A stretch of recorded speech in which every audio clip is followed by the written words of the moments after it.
Halo guys, nama saya Hariban Oscar. Kami mahasiswa dari IAIN Bone, Fakultas Ekonomi dan Bisnis Islam, akan melakukan wawancara terhadap masyarakat lokal mengenai perkembangan iptek di bidang kesehatan. Halo, perkenalkan nama saya Kesya. Saya sebagai Yahya. Saya Fitri Yulianti. Dan saya Fadil Sadalam. Mari simak video kami. Let's. Oke, teman-teman, kita di sini mencari narasumber untuk wawancara kami.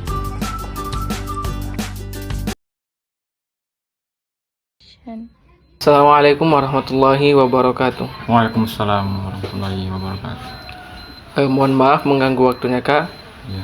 Saya atas nama Muhammad Yahya dari Fakultas Ekonomi dan Bisnis Islam, Prodi Ekonomi Syariah.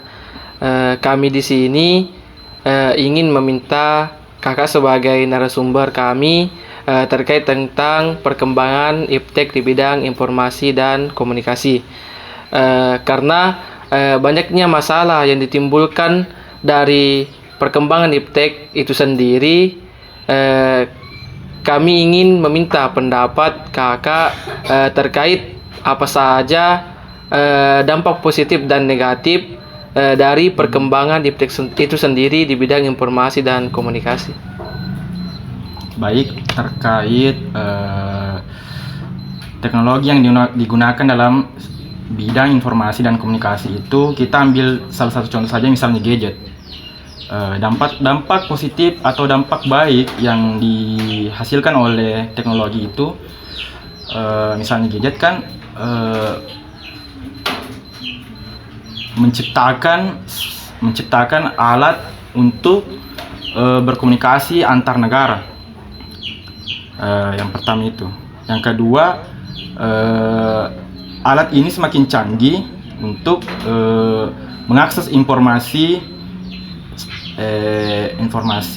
di dunia, tidak hanya di lokal.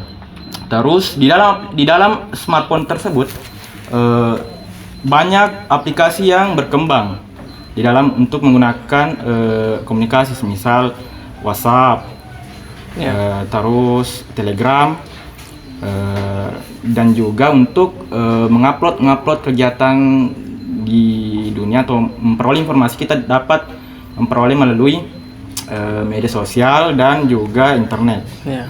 Yang kalau mengenai dampak buruknya, yang saya sering temui itu semisal cyberbullying. Cyberbullying itu semisal perundungan yang dilakukan oleh netizen untuk menyerang apakah itu publik secara umum atau tokoh publik, misalnya artis segala macam toh. Bahkan pemerintah yang kemarin itu Fufu Fafa, termasuk contohnya. Bisa saya analogikan teknologi itu semacam kecoa, sangat mengganggu, tapi tidak bisa kita tangkap, tidak bisa kita bunuh teknologi itu, karena masifnya penggunanya toh.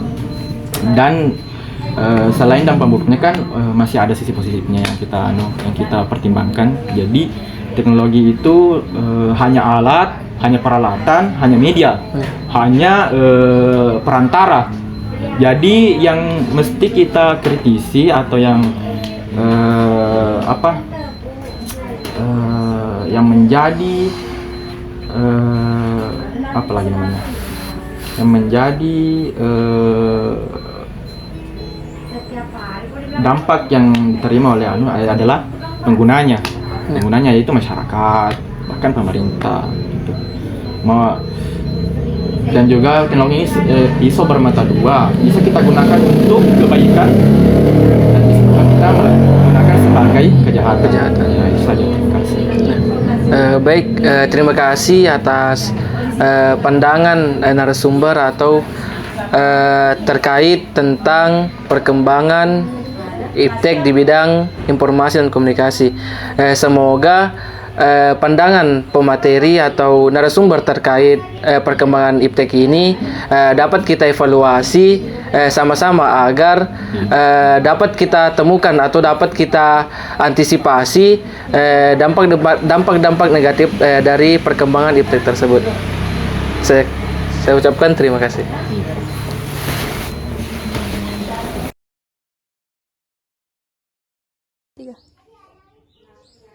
Assalamualaikum warahmatullahi wabarakatuh.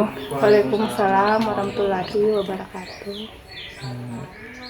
Mohon maaf sebelumnya mengganggu kesibukan atau mengganggu waktunya kakak. Kami dari mahasiswa Yayan Bone, Fakultas Ekonomi dan Bisnis Islam, Program Studi Ekonomi Syariah.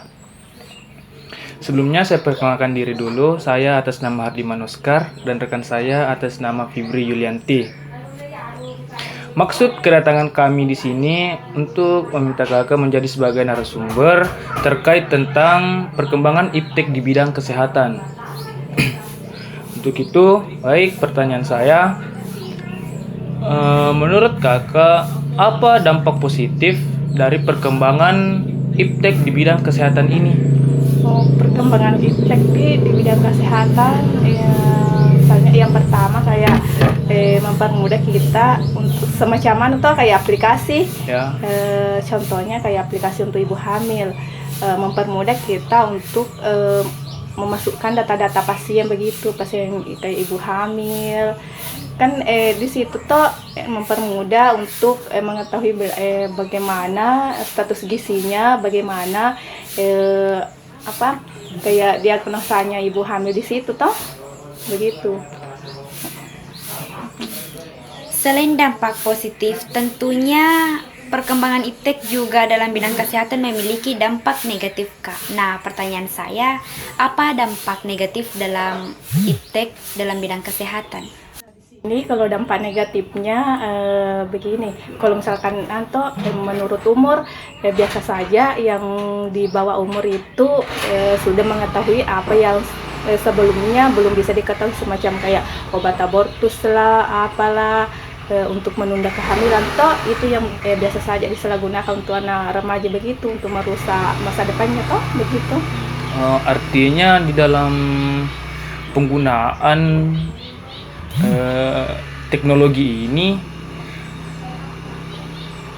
sangat berdampak negatif, bahwa kalau kita tidak paham, Iya. artinya dia menggunakan dia mencari informasi yang seharusnya Belum bisa seharusnya dia ketahui, tapi iya. dia malah mencari tahu itu. Mencari tahu. Kayak nali ami film-film porno begitu, kayak gaya-gayanya begitu toh, merusak masa depannya anak-anak kayak di bawah umur. Penyalahgunaan begitu. Jadi cara mengatasinya itu, Kak, kayak semacam bagaimana supaya tidak terjadi hal-hal yang seperti itu? Kalau misalkan kita mengalih ke anak sekolah toh, kalau misalkan ke anak sekolah dibatasi masalah pemakaian baik kayak pemakaian apa lagi namanya, ala-ala optiknya begitu, kayak jangan terlalu sering menggunakan alat-alat begini, dikasihkan konselin, diberikan konselin, didatangi kayak sekolah-sekolahnya. Sehingga kita sosialisasi Ya, ke sekolah-sekolah. sama anak-anak yang ada di sekolah tuh begitu. Terima kasih atas jawabannya. Semoga observasi ini, wawancara ini berguna untuk kita semua dan generasi-generasi selanjutnya. Dan sekali lagi mohon maaf atas mengganggu kesibukannya. Assalamualaikum warahmatullahi wabarakatuh. Ya, waalaikumsalam warahmatullahi wabarakatuh.